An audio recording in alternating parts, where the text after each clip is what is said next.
Alright, welcome everyone to my mid-season predictions for the Major Arena Soccer League. What I'm going to do in this video is I'm going to go through division by division and predict where the final standings will land. I will then go through and look at all of the playoff teams and predict how they will seed in the MASL playoffs. As a reminder for those playoffs, the top two teams in each division get to move on, so I'll be putting a special emphasis on the top two spots in each division. To do this, I'll be basing my predictions off of the quality of play I've seen from the teams, as well as any trends that I've seen in that quality of play. I'll also be looking at each team's current record, but given that each team has played a different number of games, I'll be focusing on the number of losses that each team has, as I think that's a good way of evening things out, given that a different number of games have been played. Okay, so let's jump right into it. Given that I'm wearing a Utica City shirt, we'll start with the East and move our way west. And starting with that Eastern Division, I see a two-team race here between Utica City FC and the Baltimore Blast. Now these two teams played this previous Friday, where Utica annihilated the Blast with a 9-1 win in Baltimore. I don't want to put too much weight on one game when it comes to a large-scale prediction like this. But what's important is that Utica has now won 3 of the 4 games head-to-head against Baltimore this year. On top of this, Utica has one less loss overall than Baltimore, despite playing less games than the Blast. So I think if the Blast want to catch Utica, they'll have to win the last 2 games against Utica and get some help along the way. I'm not so sure that's going to happen. So with that in mind, I think Utica will finish in first place, followed closely by the Baltimore Blast. In third place, I see the Harrisburg Heat, which have shown glimpses of playing some pretty great soccer as of late, but I think they dug themselves such a deep hole at the beginning of the season, there's no real shot for them to get one of those top 2 spots. Which of course leaves the Mississauga Metro Stars in last place, which haven't really seemed to get themselves off the ground yet this year. Moving on to the South Central Division, I think the top spot is pretty clearly locked up by the Milwaukee Wave. They've played some great soccer this year, they've been absolutely dominant. They only have 2 losses so far this year, so I think that top spot is theirs. But second place is where things get interesting. Really, any of the teams in this division could get that second playoff spot. But to me, there are 2 teams to keep your eye on: the Kansas City Comets and the Orlando Seawolves. These 2 teams have the least losses in the division and have been playing some good soccer. The Comets seem like they're finally getting back to that high level of play they were once at a few years ago, and outside of those games against the Ambush, they have been winning consistently. Meanwhile, the Seawolves seem to be getting better and better as the season goes on and pose a legitimate threat to any team in their division. It's also worth noting that these 2 teams have accounted for the 2 losses that the Wave currently have. So who do I think is going to win the division? Well, I went back and forth on this quite a bit, but I eventually settled on the Seawolves. I say this because each team has some tough games remaining for them this year. The Seawolves have 3 games against the Wave.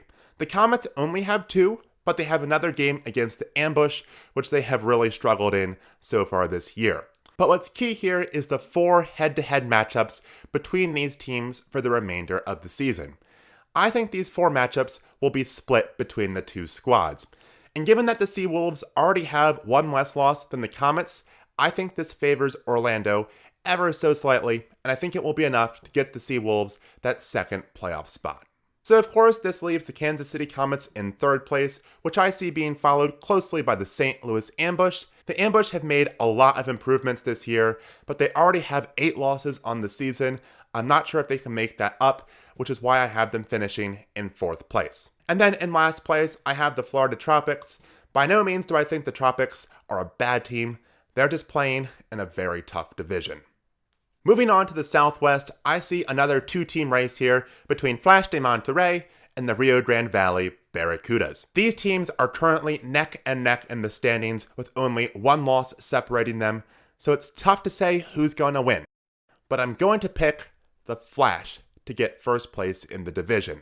I say this because these 2 teams have 4 head-to-head matchups remaining for them this season, and 3 of those 4 are in Monterrey, which I think gives a slight edge to the Flash, which is why I have them winning the division. Rio Grande Valley, of course, then comes in second, which I have followed by Dallas. The Dallas Sidekicks have not been awful this year, but outside of their games against El Paso this year, they really haven't done all that much, so I have them finishing in third. I then have the El Paso Coyotes finishing in fourth. The Coyotes just really couldn't seem to get things together this year, so I have them finishing in last. And then finally, the Pacific Division. This is another division with one team clearly leading the pack, so of course I have the San Diego Sockers finishing in first place. Now the fight for second place comes down to two teams, the Tacoma Stars and the Ontario Fury. This is another tough race to call.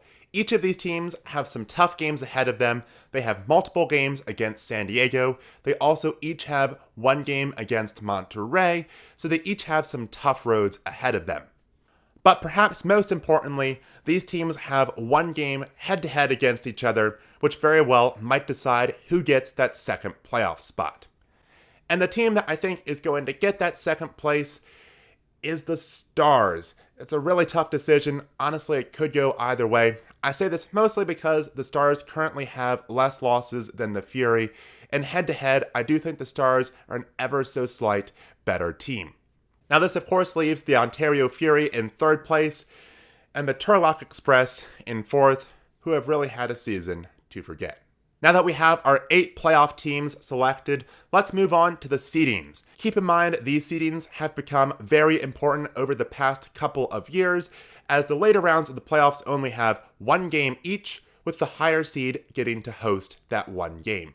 Unfortunately, with no regular season games between the two conferences, it's hard to predict these seedings without pretty much just looking at the current records. So I'm just going to run down real quickly how I see the seedings shaking out without much reasoning, because honestly there isn't much reasoning.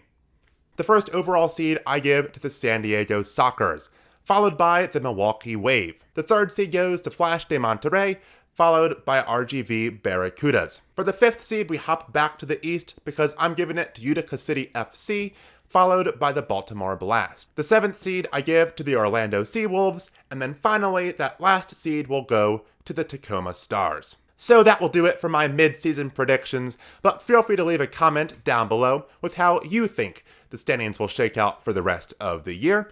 Also, don't forget to keep an eye out for my weekly game prediction videos on this channel.